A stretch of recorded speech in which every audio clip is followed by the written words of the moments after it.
Let me ask you something uncomfortable. Have you ever felt like the world around you is ruled by idiots? That the people making the loudest noise, the people rising to the top, the people shaping the future are not the smartest, not the kindest, not the wisest, but the most foolish, the most selfish, and often the most dangerous? And then you wonder quietly, almost in shame, am I one of them? Or worse, am I just too smart, too thoughtful, too cautious to ever win in a world built for fools? This is not paranoia. This is not just your personal frustration. History itself, philosophy itself, psychology itself, they all whisper the same unsettling truth.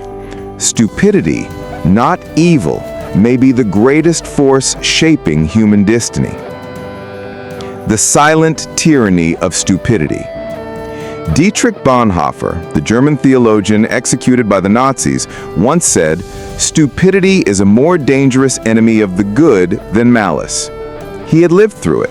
He saw ordinary people, not sadistic monsters, not ideological masterminds, but average, everyday citizens swept up into a tide of blind obedience, cheering for tyranny, condemning their neighbors, destroying their own future with a smile.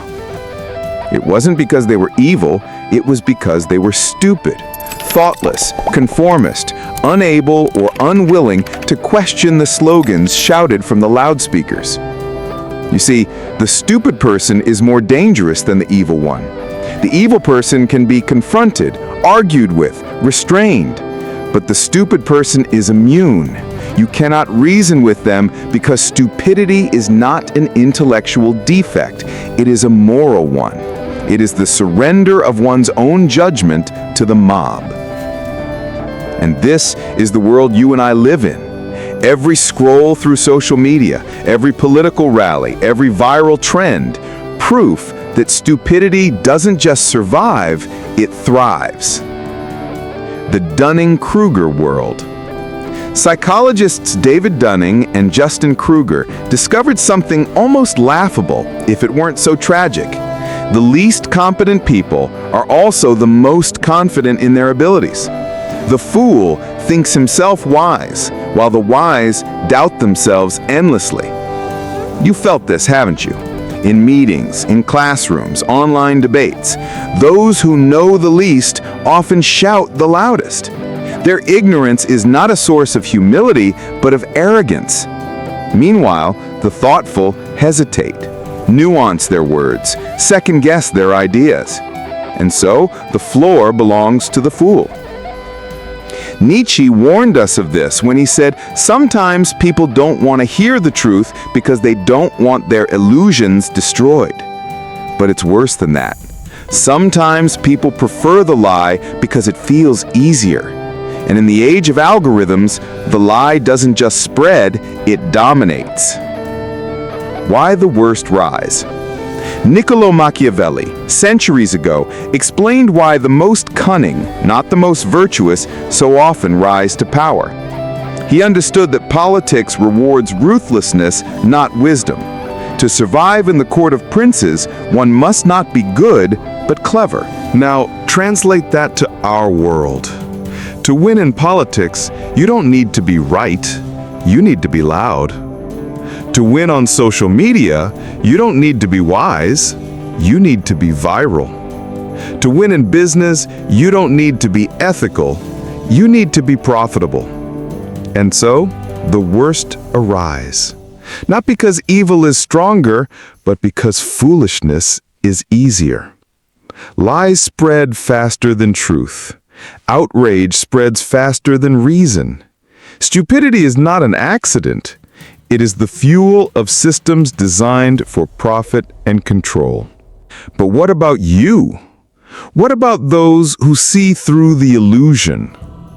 Plato once told the story of the cave. Most people, he said, live chained in darkness, staring at shadows on the wall, mistaking illusions for reality. But the philosopher, the seeker, escapes the cave and sees the truth. Here's the tragedy. When he returns to free the others, they don't thank him. They hate him. They mock him. They call him a fool. They may even kill him. That's the curse of wisdom. To see clearly in a world addicted to lies is to be condemned to loneliness. To speak truth in a world addicted to comfort is to be condemned to rejection. Nietzsche warned us of this too. He said, "The higher we soar, the smaller we appear to those who cannot fly." So perhaps the real reason you feel stuck, invisible, or powerless is not because you are weak, but because you refuse to play the game of fools. Think about it. Why do people worship corrupt leaders? Why do stupid ideas go viral? Why do entire civilizations collapse into idiocracy? The answer is simpler and darker than you want to believe. It feels good. It feels safe. It feels powerful to belong to the crowd, even when the crowd is marching toward disaster. History is filled with examples.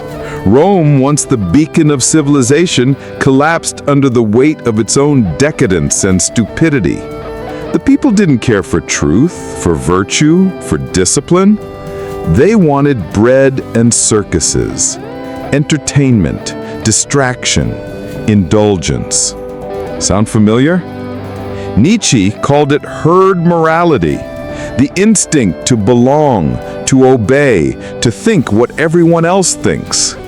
And the herd always punishes the one who dares to break away. So ask yourself, are you part of the herd, comforted by illusions? Or are you the outcast, cursed with clarity? Uncomfortable truth. Wisdom is not rewarded. History does not honor the wise in their lifetime. Socrates was executed. Jesus was crucified. Bonhoeffer was hanged. Galileo was imprisoned. The world doesn't want wisdom. It wants validation. It doesn't want clarity. It wants comfort. It doesn't want... And yet, here's where I leave you with a choice. Yes, fools rule. Yes, stupidity spreads.